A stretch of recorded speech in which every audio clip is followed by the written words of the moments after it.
Welcome to Codex History of Video Games. I'm Mike Coletta. And I'm Tyler Osby. And today is a mailbag episode for May of 2025. All right. I'm excited. We got a lot of mail. And some of these emails were really long. So we did some strategic editing, just so everyone knows. Okay. Yeah, we got a few lengthy ones. We do appreciate the lengthy emails. We do read them all, but it's a lot to read on the show. We'd be here for hours. It's true. It's a lot to read. It's a lot to focus. Because whenever I read on the show and people are listening, I'm like, they're judging how I'm reading right now. That's what I think every time. I don't know about you, Tyler, but that's what I think. It's like when you were in class and they asked you to popcorn read and the nervousness came on. You know? Because everybody is listening to you during popcorn reading. They're not doing literally anything else. They're definitely not on their phone or playing calculator games like I was. Okay. Calculator games for us. I was not on my phone because it was weird to have a phone when I was in school. That is true. It was weird to have a phone. Did you want to start us out with Wyatt's email here? Yeah, I'll start us out with Wyatt's email here. The subject is my history of gaming / Call of Duty. So Wyatt sent us a great email with their entire gaming history, and we did read it, but it is very long. So if you want to read it for yourself, Wyatt, you can post it on the Discord if you want to. We can have a discussion there because it's pretty long, goes into a lot of detail. But at the end of the email, he goes, I apologize again for this lengthy email, but please keep going deep into the history of specific games, consoles, etc. I find it extremely engaging. Also, don't worry about the length of the episode. I work a very boring job at an erosion control plant for 48 hours a week. I need all the entertainment I can get, so the longer, the better. Seriously, make it like 3 hours long or more. I don't care. Speaking of your episodes, please continue your deep dive of every Call of Duty game ever made. You stopped right before World at War, which would be 2009, I think. So yeah, we got a little bit. We should keep going. Yeah, we can keep going. Yeah, and I hope you do the whole franchise. At least do Ghosts too. I love to hear your personal stories as well. Anyway, you all rock, Wyatt. Thanks, Wyatt. Thank you, Wyatt. Do you want to know how I know I'm 37 years old? Yes. Because when he said I work at an erosion control plant, I was like very interested. I want to know what that is. I want to know the ins and outs of erosion. Like, how do you control erosion at a plant? Wyatt, send me a separate email where I can learn about erosion control, and that then we won't talk about it on the podcast. I'm curious about erosion control. Yeah, like, is that like soil erosion? Are we talking rocks? Are you trying to prevent the next Grand Canyon from forming? Are you trying to make the next Grand Canyon form? I mean, my thought would be if you're erosion control, you're trying to prevent erosion near like rivers and stuff or like cliffs, you know, but the sea. There's so many things with erosion control that excite me is what I'm trying to say. All right. Well, we're stopping this podcast. We're starting a new one. It's called Erosion Control with Mike Coletta. Erodex, History of Erosion Control. All right. Okay. So thank you for the email, Wyatt. And your story of the history of gaming, lots of Call of Duty in there, lots of PS2, getting rid of the PS2, regretting getting rid of the PS2. I've been there, my friend. Breaking your PS4. He talks about that too, which is a bummer. So we wanted to summarize it, and we felt like we weren't doing it justice. So I'm going to email you, Wyatt, and if you, with your permission, I'll post it in the Discord, or you can post it. It's your email. I don't know. I don't know how we're going to do this, but we're going to do it. Okay. The next email is really long, and I've also cut down part of it for time. It is from our dear friend, Brian McBreezy. Okay. And now the first part I cut down for time, but the subject is military depictions in video games. So greetings and salutations.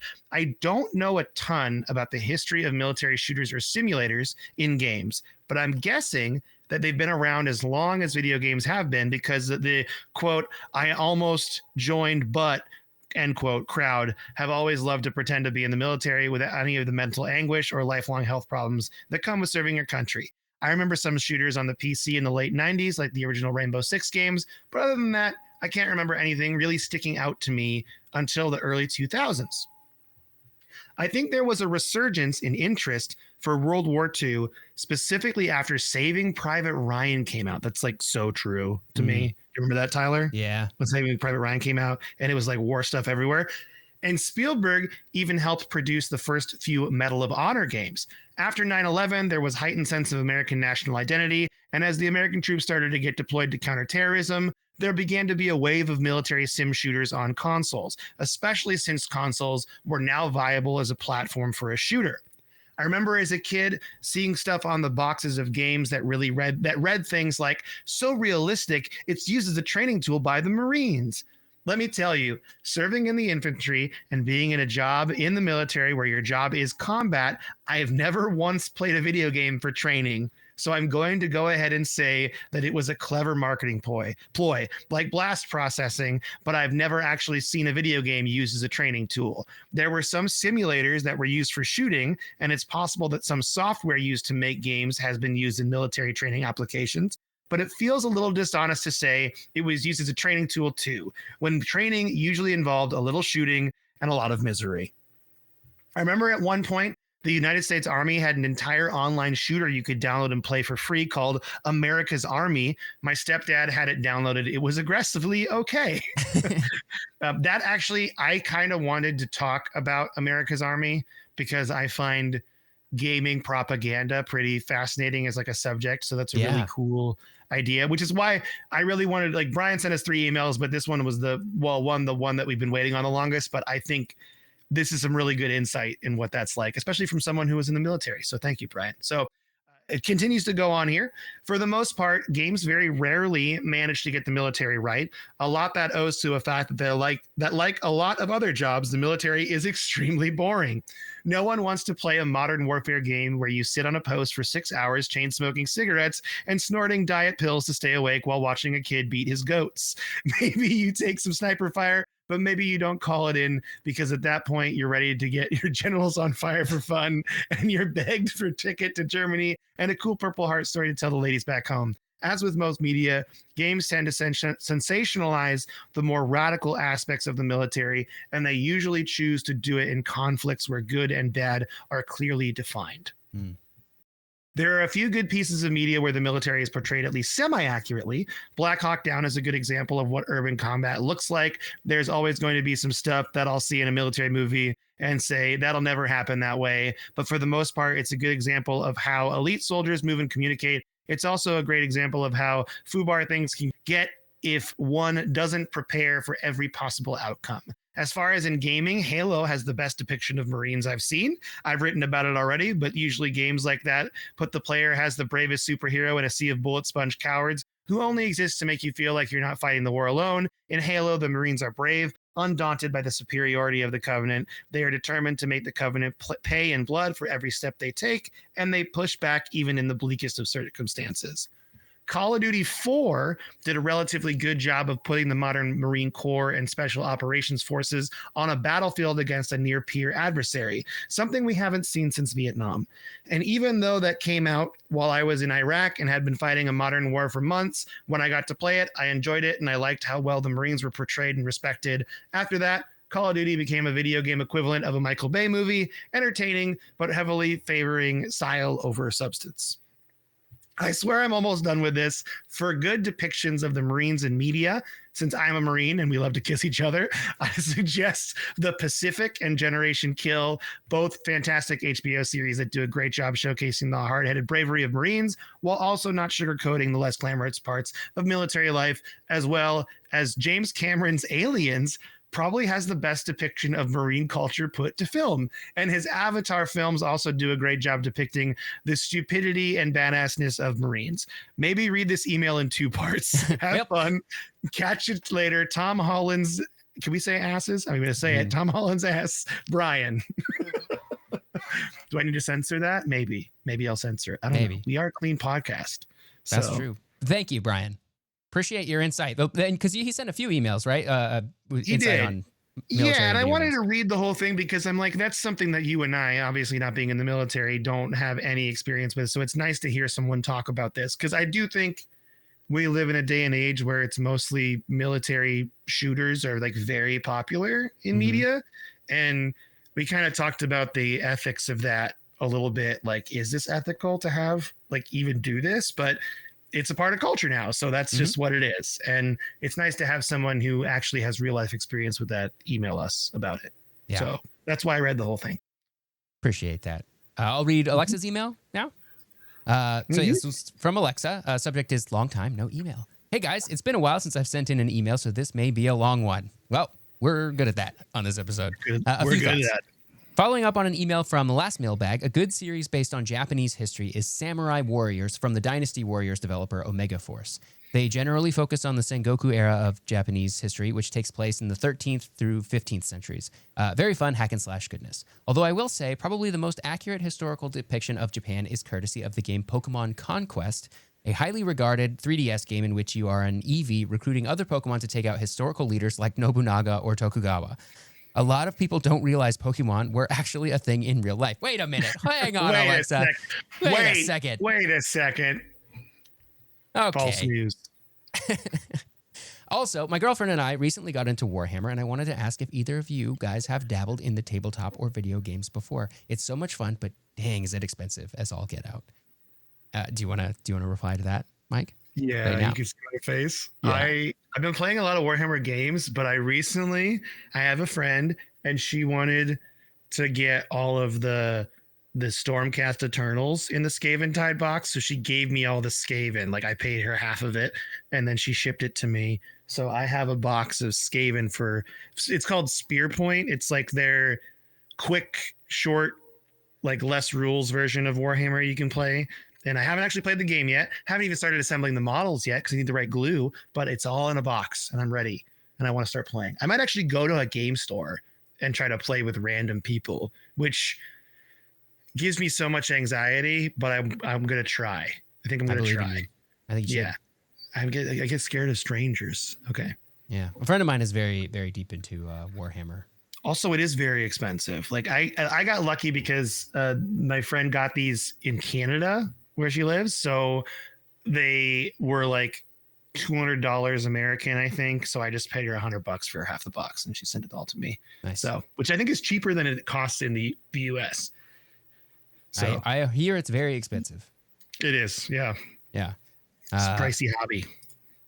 Alexa continues to say, also, I wouldn't be surprised if you guys don't want to touch this one, but what are your thoughts on the Steam woke content detector? My Alexa just went off. Alexa, stop. Steam woke content detector. It's a list a ton of people follow, which will not recommend games if they have any modicum of things they deem woke in it.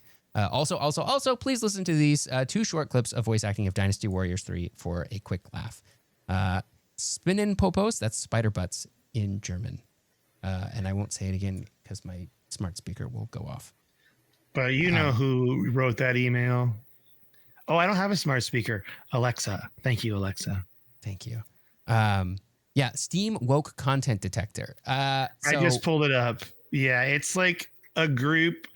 Here it says, we identify whether a game has woke content, and if so, to what degree. Our group page has more about our methodology and our full list of games. The list is growing, but we need your help. Join and contribute. I don't know, man. If you want to do this, I guess that's fine. Like, you have the right to do this, but I don't agree. Cares? Like, this is not a thing that I'm interested in, like, because I like that's woke content, whatever that means, the definition of which varies person to person, doesn't bother me. The general like things that would fall into that category, I don't care. Make a good game. Doesn't matter to me. I guess if that stuff bothers you and you don't want to touch games that have that kind of stuff in it, then I guess sure, but I don't care. Yeah, I mean, I haven't. We really try not to talk about politics on our episodes because we're about video game history, and I think Tyler agrees. We don't want to like delve too much into that, but I guess if you want to stick your head in the sand and pretend people don't exist, go for it. Yeah, like if you're upset that there's the game you're playing has a gay character in it, like. I mean, look, nobody's making you play games you don't want to play, but I'm also like, that doesn't bother me. That's like, not how the world works. Sorry. Yeah. So people exist. So if they're in, so they'll be in games. Like, yeah, it's just another ridiculous thing that people make to pretend that there's a world that exists just for them, I guess is how I would put it. And that's not the way the world works. And I think it's silly is what I think about the Steam woke detector. Yes. And a waste of time. And I hope you agree with me on this. I like to think that our podcast is an accepting place where everybody feels included. So if that bugs you, then you don't have to listen. We can be on the Steam woke content detector list, I suppose. For podcasts? No. We made, honestly, if we made the list, it would feel like an honor, if anything. It'd feel kind of good. If we made any list for like being controversial, I would be like, we did it. I mean, every time we get 1-star reviews, I'm like, we got haters. That means we've made it. That's kind of what I feel like. True. Yeah. Yeah. People are like, stop saying cheesy jokes. I'm like, no. The opposite of love isn't hate. It's indifference. Exactly. So yeah, but that's what I think of the Steam woke detector. So yeah, that was funny because that I did not I didn't know that existed until I read that email. So I do want to play these short clips, but we're not currently set up to play them on the podcast. So we'll just have to. Oh, yeah, that's actually a good point to bring up. Like people brought up that we had some audio issues on one recent episode. That was my fault. I didn't do the editing right. So I fixed it and sent it back up there. But we are working on our own way of doing video, which is why things might be changing, as we do these episodes. But it's going to be better in the end. It's just we're kind of figuring it out right now. And also not super expensive like it was before. So that's another reason we didn't. Our original solution, raise the price. And we thought we can do this ourselves. And we have had a little bit of growing pains doing that. But so overall, I think it's been okay.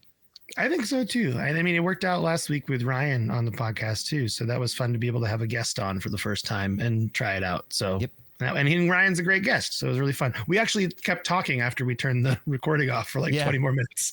I was like, oh, we should have just not ended the episode, but we're also just people. So we're having a good time. So that's nice.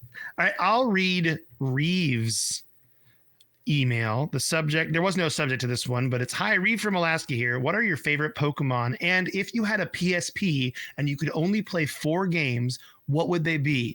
They list their games here. I believe it's Vice City Stories, Gran Turismo 3, ATV Off-Road Fury 4, and SOCOM Tactical Strike. Now, I am not very familiar with the PSP. I've only played one PSP game. It's on this list, though, that Tyler made. Tyler, do you want to read your list? Yeah, my list of my top 4 PSP games. If I could only play 4 games, I take Kingdom Hearts Birth by Sleep. I take Final Fantasy VII Crisis Core.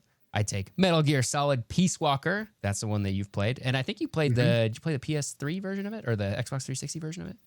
I think I played the Xbox 360 version of it. Yeah. Yeah. No, the PS3 version. You played the PS3 version. Okay.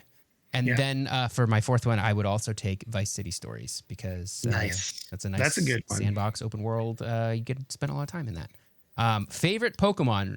Mike, you don't have any favorite Pokemon, do you? You're not really a Pokemon guy, so. I have a favorite Pokemon. It's Oddish. That's my favorite Pokemon. His arm with a tattoo of Oddish. That's my favorite Pokemon. But also, I would say Abra and Abracadabra. Abracadabra and Alakazam were all my favorites as a kid. I also had a heart for Gyarados as well. Yeah. Like the one holographic Pokemon card I had in my childhood collection was a Gyarados. So, and I just love that Magikarp is so unassuming, and then it becomes this cool dragon. So that's awesome. I always liked Magnemite. Magnemite's a good one. Magnemite was cool. The thing is, all the original 151, and I mean, this is nostalgia goggles fully on, is my the best. Like, I also love the legendary birds: Zapdos, Moltres, Articuno. All the birds, they're all great. So, but I would say Oddish has always been my number one since I was a child. Yeah, and I think it's just because it's cute. It's a cute Pokemon. I also want to clarify. I said, if in case you're listening on the audio version. I said Mike holds up his arm with an Oddish tattoo on it. I know that sounds like something that we would say as a joke. It's true. Mike actually has an Oddish tattoo. I do have an Oddish tattoo. That's a true thing. Yeah, that's an actual truth. It's your only tattoo, right? It's my only tattoo, and it was really funny because I got it done, and I was like, "This doesn't hurt that bad." And then, like an hour in, I was like squirming because it was just like, please end it.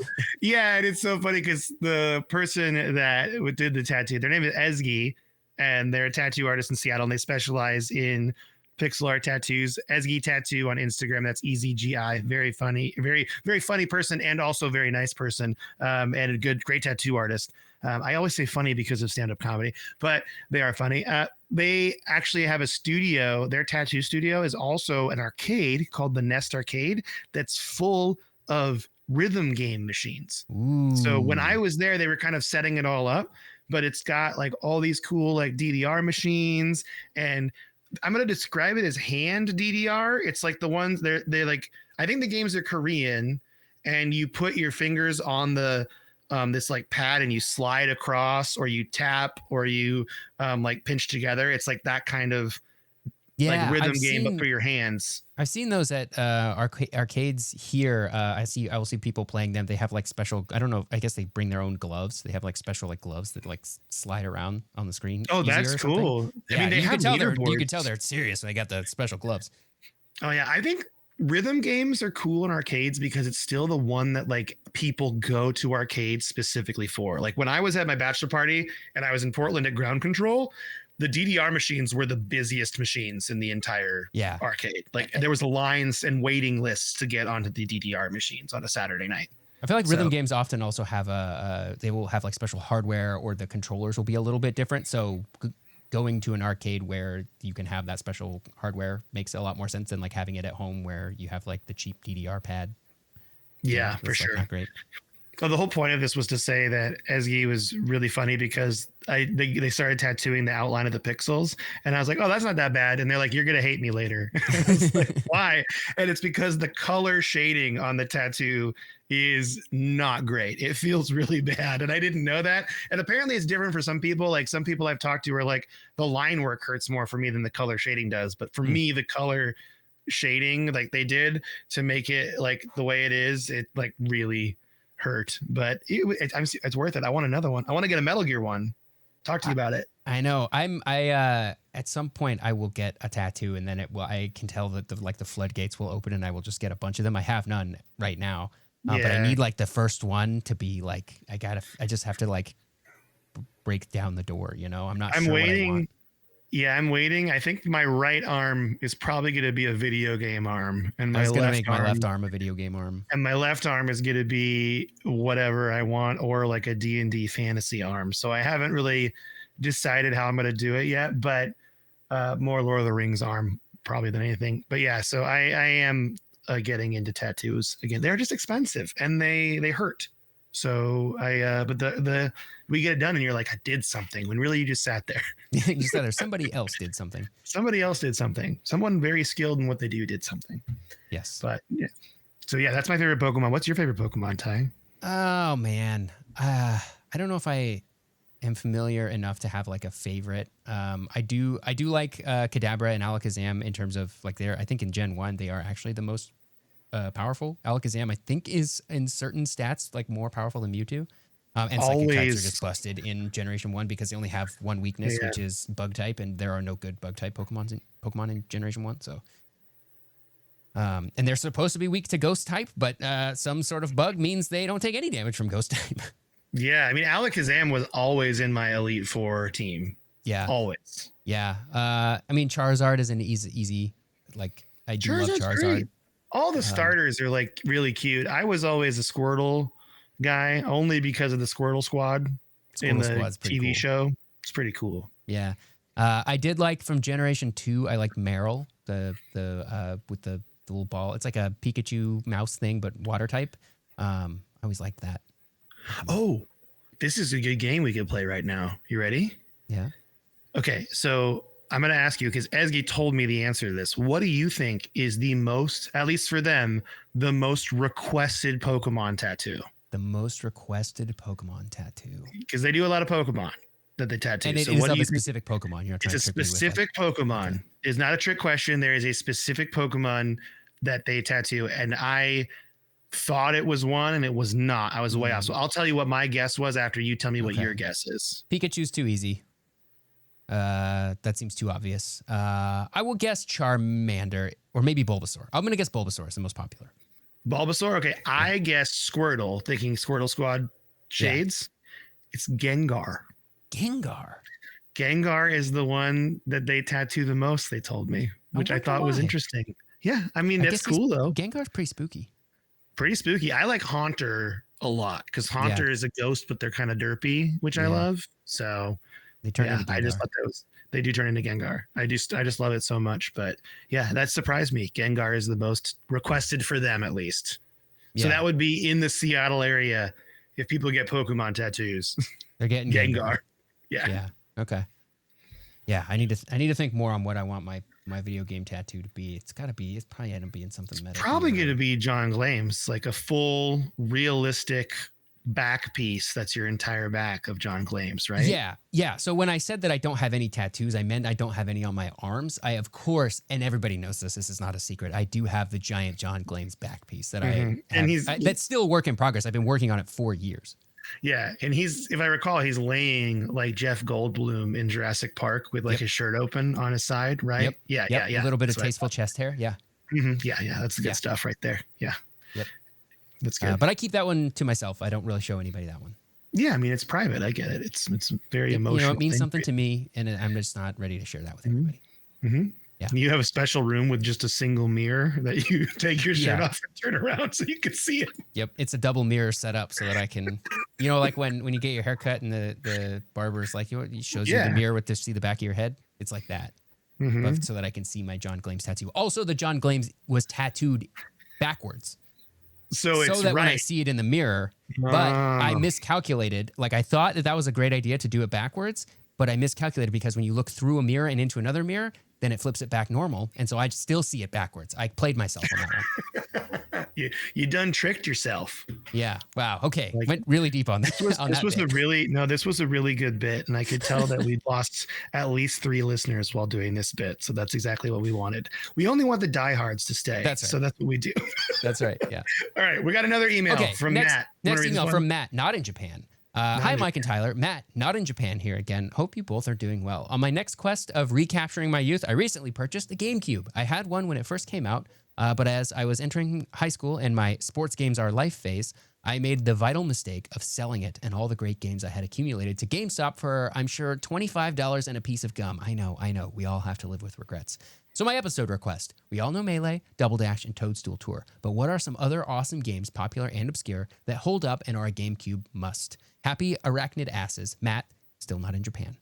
Oh. I would say, I'm going to say weird. Like Eternal Darkness is a weird GameCube game. Yeah. And if you like horror, I would recommend it. If you don't like horror, I would stay away from it. But it does some really weird stuff. It does some weird stuff a la Psycho Mantis and Metal Gear Solid. That's what it does. Which is what I think is cool about it. That's why you should play that GameCube game. Also, there's Metroid Prime. Yeah. We got Metroid Primes. I try to look up a list of like more obscure ones to see if I could jog my memory here. Billy Hatcher and the Giant Egg is a really weird one. It was one of the first. I don't know if I played that once. It's one of the first games that Sega put out that not on Dreamcast. Like after they had given up on the Dreamcast, they put out Billy Hatcher on GameCube. It was like 2003, I think. Oh. Yeah, it's like a platformer. I didn't play very much of it, but it's just an interesting one to me. I think Odama is also interesting. It's like a pinball game that I think uses the microphone too. There were a lot of like weird like peripherals for it, like the Donkey Kong bongos too. Zelda 4 Swords Adventures was, I think, pretty cool. That you kind of, for multiplayer, you needed to have a bunch of Game Boys and you needed to have a bunch of the Game Boy, GameCube controller things or cables that were cost money. So like in order to actually properly play 4 Swords Adventures, you had to spend like $300 on equipment. And I guess the last one that I'll say is Star Fox Adventures, which is a very cool game that I don't want to say it's underrated in the sense that like, oh, nobody's ever heard of this game, but it's not one that comes up very often when you're talking about like top GameCube games. And I think that one deserves to a little bit better place in history than it has. Yeah. Well, that's a good recommendations. And thank you for the email so much, Matt, not in Japan. Yep. Not explicitly, not in Japan, not to be confused. They're their own Matt. Okay. Right. They are Matt, specifically not in Japan. And if they were to send us an email while in Japan, we would have to have a fight between Matt in Japan and the other Matt. They would be Matt not in Japan at that case. That's right. Be kind of confusing. It's a real. Okay, we can avoid a fight, I guess. Yeah. All right. The next subject line is one of my favorite ones we've gotten so far. It says console modding should be illegal, not clickbait, but you won't believe number 4. So it says, hi, Tyler and Mike. First off, this email is totally serious, and I'm surprised you are not educated enough on this subject. The PlayStation 3 cell processor is so powerful. It literally could be used by terrorists to build a supercomputer, missiles, or something. Promoting the modification of this hardware is obviously undermining our national security or something. That console is that powerful. True. Okay, but in all seriousness, remember when it was a quote legit concern? I remember hearing that there were export restrictions on PS3s. I think the US Air Force even chained a bunch of cell processors together or something for something. Obviously, it all ended up being a bunch of overblown nonsense, but it really feeds into a bigger narrative of misunderstanding modding in general. I am sure there are people who claim modding consoles allows kids to access porn or chat with criminals online. Remember when MMOs were how terrorists communicated? Yeah. Cheers, Ben, Bio Ben. P.S. I'll be back in Seattle for a few weeks in early August. Any interest in a Codex meetup? We could do a Seattle Codex meetup. Ooh, It would just be me. Tyler does not live in the Seattle area, that's true. but maybe I could FaceTime him while we're there. Yeah. We could do that. We could all look at Tyler's handsome face on my phone. That's what we would do. Great. Works for you? Yeah. Perfect. Sure. Yeah, Awesome. I do remember the Air Force, like the news story about the Air Force using cell processors. I'm not sure how much truth there was to that, or if it was like a clever Sony like marketing thing of like the cell processor is so powerful the military uses it to whatever find terrorists or something. Like yeah, that was funny. And they had put the other OS thing on PS3 so you could install Linux on it, and it was like you could use it as a computer. Oh my gosh, it was a really bad personal computer. It was like slow, and you couldn't play any games on it, and it was like bad. And then people got mad when they took other OS away, and I was like, on the one hand, yeah, removing features sucks. On the other hand, come on, nobody was using this. Like, come on, you weren't doing that. Come on, dude. Yeah, I think it's all marketing hype, but it worked. It worked, right? We're still talking about it now, so it was great. I guess you're right. PS3 There still the most powerful console. They never Still topped it. the most powerful. The PS4 came out and they said, we tried our best, but we just couldn't. It's still not quite as good as the PS3. And then the PS5 came out and they said, we tried, but we still can't beat the cell. Still can't do it. Still can't beat the cell processor. It's an amazing piece of technology. We can't do anything. Yep. Love Sony. That was their letter they wrote to everybody. That's right. Yeah. All right. Do you want to read this email from our listener in New Zealand? Yes. What? Yeah. Subject is new listener. Hello. This is Sukma from New Zealand. I would attempt to read this in a New Zealand accent, but I'm not going to do that. I have only recently stumbled. What? I said, oh, please do. I have only recently stumbled upon your podcast, but I've been thoroughly enjoying listening to your entertaining and witty history on the way to and from work. I'm only up to episode 122, but I've been enjoying getting my way through them. I meant to email earlier, but every time I feel like I'm going to suggest something, you then do it. I was going to recommend the book Masters of Doom, which was awesome. Random bargain bin buy for me at Borders for $5. Nice. That is a good deal on that book. And Sierra Online, but you said you will do that. Looking forward to it. So we do need to do Sierra Online. We have to do Sierra Online. We need to do that. Yeah. Yeah. In particular, I have enjoyed listening to the history of Sega and Nintendo. These were consoles I was not allowed. My parents disliked gaming consoles, but computer games were fine somehow. Until my brother and I pooled our money and bought a PS1 that was on sale. Since then, I have enjoyed games on the PS2, took a break over PS3 because I was an adult now and not supposed to like games. I feel like an idiot for that one. And got a PS4 with Assassin's Creed Black Flag, Last of Us, and Uncharted 4 as a bundle deal. Nice. Ooh, that's a good bundle. Yeah. So that's before COVID and getting locked down. This reignited my gaming experience. I have been intrigued by your hot take on Final Fantasy 13. I did not like it. I like to think I don't care about internet hype and I make my own opinions, but I found the spoilers constant switching between characters, hard to care for any of them, confused by the paradigm system, and was very much aggravated with the fact that if the party leader was KO'd, it was game over, as if the other party members couldn't use a Phoenix down if they weren't told. Still, I'm willing to give it another shot after your impassioned review of it, and I had initially disliked Final Fantasy VIII, but played the remaster and loved it the second time around. I think I wasn't ready for 8 then, so maybe I wasn't ready for 13 when I first played it either. So I will caveat my love for Final Fantasy 13 is couched in that I know there are a lot of flaws. There are many things that are not great about that game. I just love it anyway. You're totally right. Switching constantly between different parties, especially the two when you're going between twos, because the game is really built around having a 3-person party. When you're going between the pairs, you jump around story a lot. You feel like you're losing character building progress because now you're up over to these other 2 characters that now you have to build them up. So I understand. And I like all of the criticisms of Final Fantasy 13. Like I agree with. I just love it anyway. I do think the battle system is really fun and the paradigm system is really good. It helps to think about when you're battling. Less about like picking your individual moves the way you would in a traditional Final Fantasy game where you're like, I'm going to use fire or I'm going to use my standard attack, and more about just setting the strategy. So it's really about switching between paradigms and switching often, and then just using the auto battle to just be like, okay, my guys are in synergist mode, just do synergist stuff. And the game is generally pretty good at picking the right things there. Not always, but generally pretty good. If you're able to get through 13.2 takes everything about 13 and the awesomeness of the battle system that I enjoy and actually does a good job with it.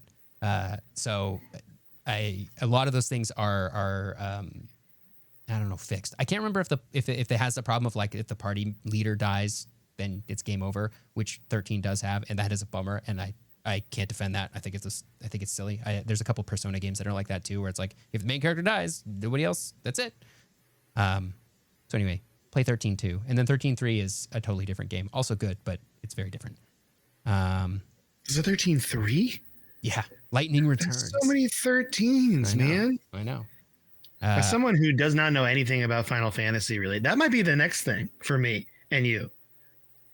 Because the Metal Gear's done. Metal Gear's done. Right? Yeah. So, like, that might be the next thing that you and I adventure on, although that's going to be a lot more hours than Metal Gear was. Yeah, if you want to go through the whole series, which even I've never done. Like, I still haven't played through every Final Fantasy. We could play the hits. We could play 7. Yeah, you should play 7. You should play the 7 remake series also. Yeah, we could do that together. That'd be fun. Yeah, that would be fun. Okay, there's more to this email from Darren. I am interested in your biggest game disappointments. For me, it was Freestyle Scooter on PS1. This was after the hype of Tony Hawk's Pro Skater and felt like a poor cash grab of that game. It had 3 environments and a silly plot where, spoilers, you had to rescue your friends from an evil robot by doing scooter tricks. Once you win, though, you shrink the robot who is good never because being big made him evil. Oh, okay. So he was big and then he got evil and then he got shrunk and now he's fine. Sure. Anyway, I look forward to your answers in about 200 episodes time, or you can reply back, of course. If it's still a thing, John Glenn's Forever and Spider Butts, still a thing. If it's not a thing, I'm used to being behind on the trends. I'm a patient gamer and buy games when they have been out for ages and are cheap. Me too. True. Yeah, part. Agreed on that. Yeah. And then biggest gaming disappointments, though. I'm sure I have examples of like a good gaming disappointment. I can't think of off the top of my head though, of like a game that I got home and was like, oh no, what have I done? I actually have to look it up to get the exact name, but I know just a moment here. Okay. I do remember a roommate of mine in college, right around the time of like, this was like a couple of years after Oblivion came out. Skyrim hadn't come out yet. And we were sort of looking for something to fill that void of like this medieval sort of open world fantasy game. And the game Two Worlds came out and sort of pitched itself as like being an Oblivion kind of thing. And I remember he played it and hated it. To this day, when I see Two Worlds, I want to send him a text to be like, hey, look, it's your favorite game. That wasn't me that was disappointed in that game. That was a roommate of mine that was very disappointed in that game. So Sam, if you're listening, I still think about that every time I see Two Worlds. That's so funny. I have mine. Okay. I was a kid and I loved the games Army Men and Army Men Sarge's Heroes 2, like both Sarge's Heroes games. I was a big fan of those. So I remember seeing this on the store shelves and I bought it. It was called Army Men Green Rogue, thinking it was like Sarge's Heroes. And it ended up being a third person on the rails shooter where your guy just moved and you shot. And it was the most basic game I had ever played. And I was like super upset as a kid buying this before the age of reviews and like knowing what a game was. And it still disappoints me to this day. I kind of want to replay it and get mad on the podcast and then talk about it. Yeah. Oh, man. Army Men Green Rogue. It came out in March 20th of 2001 for the PS2. I really am not. I can't think of anything that like truly disappointed me. There's either the ones that I was really hyped for and just wouldn't let them be bad in my brain. I feel like Banjo-Kazooie Nuts and Bolts is one of those games where if you went in hoping it was like a Banjo-Kazooie game, you goofed. it was not that. But if you go in fresh, like just ready to play a game that is like about building vehicles and racing, with some Banjo-Kazooie like dressing on it, it's actually a really cool game. It's a great game. It's just not the third Banjo-Kazooie game. Yeah. Army Men Green Road got a 39 out of 100 on Metacritic. It was not well received. And I felt bamboozled as a child. But realistically, I think I got this game for like $20. You know, it's like one of those bargain bin games, so it's like not a huge deal. So I kind of wish I still had it because it's bad. Yeah. I do remember being disappointed by Majora's Mask for some reason when I played it originally as a kid. I think the like 3-day time thing just didn't really sit well with me as a kid. It's also maybe, I don't know what I was looking for. Like maybe I just wanted more Ocarina of Time, and because I didn't have this game memorized the way I had Ocarina of Time memorized, it was like, I don't like this. But the game is great. Like I went back to it years later, and it is a phenomenal game. I might even like it objectively better than Ocarina of Time, except for nostalgically, Ocarina of Time will never be topped. Yeah. See, I never played Ocarina of Time initially, and I got Majora's Mask as my first experience with Zelda, so I was very confused. Yeah. And I didn't understand the 3 days. So I had the same response. But now I know, like, okay, that's not bad. Because really, I had played the other, at that point, like the Link's Awakening, which is my favorite Zelda game for nostalgic reasons. And I played that. And so that was what I really fell in love with Zelda. But I get that. We all get disappointed by games. If you have a disappointed game, email us. Let us know what it is, because I'm curious. Yeah. All right, let's do this next one here. The subject line is destruction in video games. This one will be short because the newest edition of our family arrived this week. Congratulations. But what game do you think has the best destruction? My personal favorite is Earth Defense Force 2017. Nothing like taking a skyscraper down with a machine gun. Not a whole clip or anything, just one bullet. Anywho, hope you guys are having a great day and doing well. Your friendly neighborhood spider butt vendor, Jordan. Okay, Red Faction 2 is my choice. That's your destruction. I played that game a lot. I was really into that game, and I loved that you could just blow up walls with enemies behind them, and that's how you would take them out. I thought that was really cool. So, and then I'm going to give a shout out to Battlefield 3, and you're not like really doing the destructing. It's more like you can bring the skyscraper down, you know, on the Shanghai level. Yeah, they called it like Levolution, where it was like destruction, where it was like if you did some things, the map changed, and it was generally like, oh, you destroyed the building, but it was like the level was the same. I don't know if that really counts as the destruction mechanic they're talking about, but I just wanted to give a shout out to that because I loved that. But I would say Red Faction 2 is my go-to destruction game in the sense that you were shooting walls and they're blowing up. Yeah, I think for me, I will. I see your Battlefield 3. And I will raise you Battlefield Bad Company 2. Because it didn't do the same thing. It didn't do the Battlefield 3 thing of like changing the entire level. You could level buildings, but they would blow up like you could do it sort of strategically, where you could just blow up part of it. And I think it was a little bit more fun than what Battlefield 3. Battlefield 3 tried to be really epic with it and like make these like make it very flashy. I think Bad Company 2 did a good job of making it actually affect gameplay in a way that you could sort of be strategic about it, right? And like blow up a wall that you knew somebody was on the other side of, that kind of thing. And I think that it wasn't quite as cool in Battlefield 3 as it was in Bad Company 2. Do you think like Rainbow Six Siege carries that torch today? Oh, I think Rainbow Six Siege very much carries that torch. Yeah. I don't have a lot of experience with that game, but it looks really cool that you could like blow up a wall and like infiltrate an area and stuff. Also, another like my favorite Levolution from any of the Battlefield games is in Battlefield 1 when they're, for lack of a better term, their Hindenburg crashes, their Zeppelin, when that goes down and it's like on the battlefield blocking a whole section of the map. That's really cool. Yeah. So that's my favorite one. It also just looks really neat. I love Battlefield 1. Some people hated it, but I loved it. I had a good time with it, I think. We played it together, I think. Yeah. At some point with my brother. I think we did that. I think we did. Yeah. Because him and I were super into that game. I also enjoyed some of the destruction in Black for PS2 and Xbox. A little bit lower on the scale, but like I think it was cool. I thought it was very cool how they did stuff in that game. You know, you've mentioned Black now like 4 or 5 times on the podcast, and we should just do an episode on it. I think we should play it together but separately and talk about it. I think that'd be fun. Yeah, that would be a good one. But that's just on the long list of episode ideas we have. I looked at our list today and I was like, oh my gosh, it's so long. I know. It's so daunting. Some days I go, well, I don't have any ideas. And then I look at the list and I go, no, we have plenty of ideas. Yeah, we have so many ideas. We will never run out of ideas. Yeah. So we got one email here from Mariah.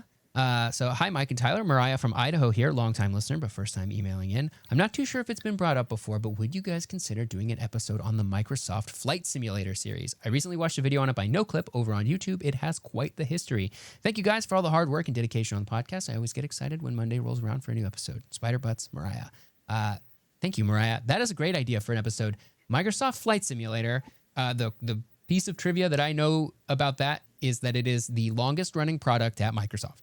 Because it came out before Windows, and there's nothing that came out before Flight Simulator that is still done at Microsoft. And they have put out there have been times where it's been a little bit quiet, but they have never stopped putting things out for it. I mean, 2024 just came out. I haven't checked that one out yet. I did play 2020 when it came out.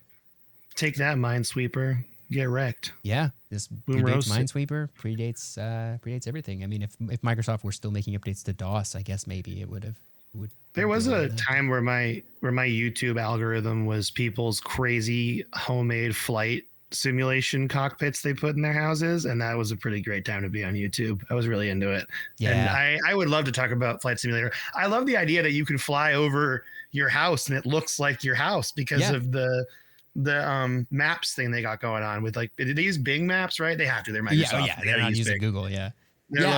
That's what somebody said that recently that works on a product manager that works on that game or something was what's the first thing people do when they boot up Flight Simulator? They fly to their house every time. Yep. Every single time they fly right to their house. And about 90% of the time they try to crash into their house with their plane. That's so funny. Yeah, we should definitely do that. I'll throw that on the list. Again, long list, but we'll throw it on there. Yeah. I used to play that game on Macintosh. Oh, wow. Yeah. Oh, wow. We got a couple more left. We're winding down. These are Discord questions. I'm actually going to go to Casino Tarantino's first. Okay. Just because they had a really good idea, and I want to shout this out. And I threw it on the list already, but they said, I had an idea for a memorial type of holiday episode, like Memorial Day, Dia de los Muertos, etc. If Mike and Tyler wanted to research it, what about an episode talking about people who've been immortalized in games that have passed on, like Robin Williams in Breath of the Wild or Wu Hongyu in Overwatch? There's a lot of content for this, and it would make a pretty sweet episode for some Hope Core Easter eggs for everyone to keep an eye out for. That's totally true. They just did that with the Minecraft movie. Yeah? Yeah, the pig with the crown. Oh, Technoblade. Technoblade, yeah. That's what they did. So I think that's really cool. I mean, and honestly, we had talked a little bit, I think, in one of our WoW episodes about the funerals that would get. They're famous for getting crashed by people, but that's a kind of a remembrance thing for in-game for people. That's kind of cool. But yeah, I was thinking about Technoblade with that. I think that's cool. So it's a great idea for an episode. All right, do you want to do these last 2 questions from Squirrelmancer? Yeah. Okay. So Squirrelmancer, who would win 100 Small Marios or 1 Donkey Kong? Oh, I will say, I'm going to assume, I didn't play this game, but Mario versus Donkey Kong March of the Minis is basically that. It is 100 mini Marios versus a Donkey Kong. I think it's like a Lemmings style game where you're like the Mario's just like March and you're supposed to and you play as the Marios, I'm guessing. Yeah, I'm assuming by the end of that game Mario wins. So I think 100 Marios, 100 Small Marios beats Donkey Kong. I'm assuming. I don't know how the game ends. Spoilers maybe, but yeah, I know. This is, by the way, if just to give you a time period of what's going on, this is where the internet is losing its mind right now over the 100 men versus 1 gorilla argument. Yeah. On TikTok and Instagram. So I want to go with the Marios because 100's a lot. Yeah. I want to give Donkey Kong a benefit of the doubt, but that's so many little creatures. Yeah. So many little things coming at you at once. It's not like one at a time. Yeah. So yeah, I'm gonna have to go with the Marios. Yeah. But this next question is really exciting to me. Okay. So Squirrelmancer saw this on Reddit. Wanted to try this here. Take the last 3 games you played. You must take the setting from one of them, the gameplay genre from another, and the characters from the remaining one and mash them into a new game. How cool / cursed is it? My last 3 games were Smash Bros., Bloons Tower Defense 6, and Balatro. So I would give a roguelike platform fighter with Bloons TD6 characters a try. That's Squirrel Bancer's.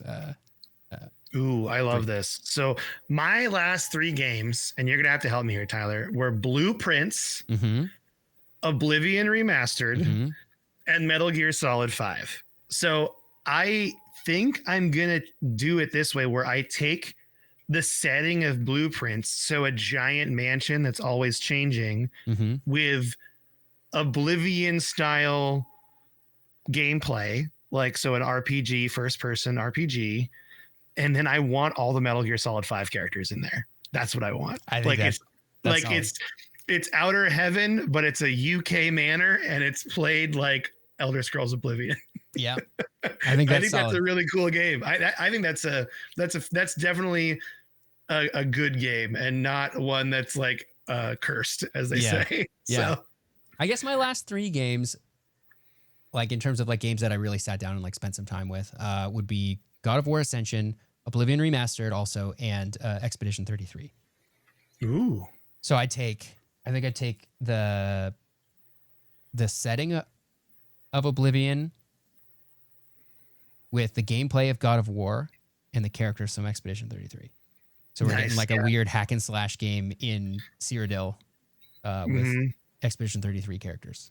I thought about how cool like a stealth game would be in the Blueprints mansion. I just don't think the Oblivion characters are enough to really carry it. Like the Metal Gear Solid 5 characters are the best. Yeah. Like as far as like fleshed out characters go, that's what you want. So yours is really good though. I guess I could take the setting from Expedition 33. It's very fantastical and dreamlike. Like there's a lot going on there. So you could do that with Oblivion and then characters from God of War, I guess. Ascension. Yeah, that would be good. I mean, I think we kind of both have good games based on the choices we made here, you know.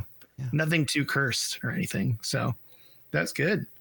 I would play your game, Ty. That's what I'm trying to tell you. So I'd play your game, Mike. Oh, that's nice. Let's make them right now.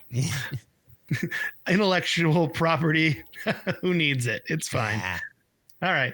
Well, that's all the questions we had. So I'm just going to go right into it. We kind of just touched on it, but what you been playing, Tyler? Well, it's all Expedition 33 for me. I have made it pretty far in. I guess this is not very spoilery for those who, if you know, you know. If you don't know, this doesn't mean anything to you. I am on the part where I have to fight the Axons. So I don't think that's very spoilery, but anybody who knows where that is, they know exactly where I'm at. Nice.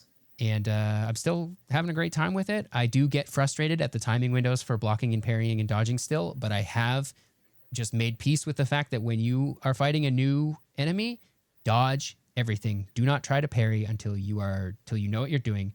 And when you're dodging, if you start getting perfect, because it'll tell you if you dodge something and it'll tell you if you hit it perfectly as well. Like those are two different things. They don't mean anything in terms of like anything that you get. There's a couple of like passive things that you could do that maybe give you AP if you dodge perfectly. But if you are starting to hit perfect often, that means you can probably parry.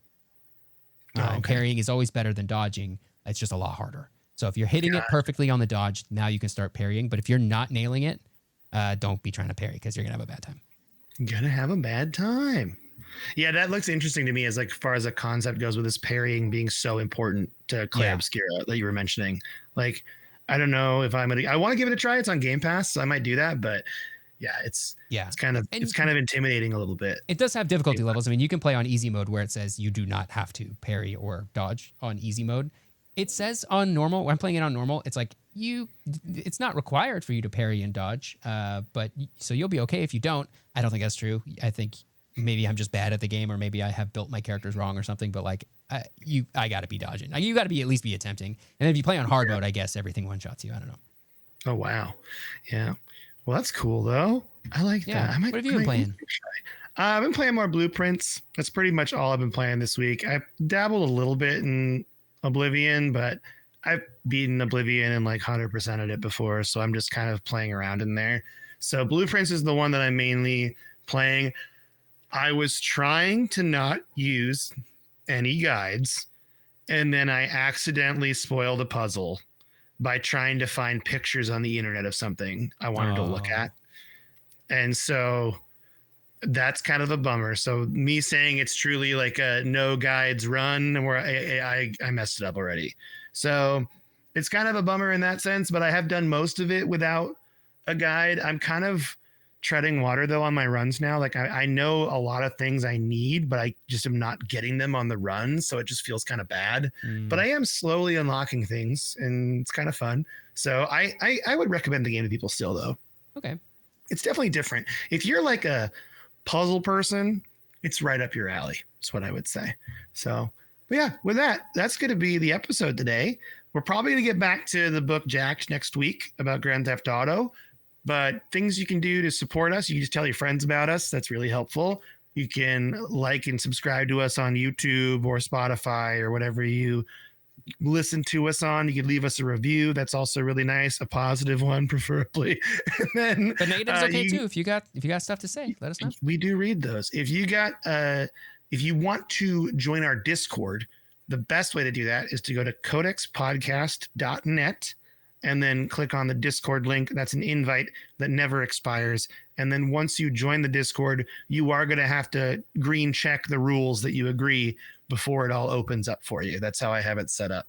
Just the be a good person rules, and then you're good to go. And send us an email also at codexhistorypodcast@gmail.com. And with that, Tyler, would you like to say goodbye to everybody? Yeah. Goodbye, everybody.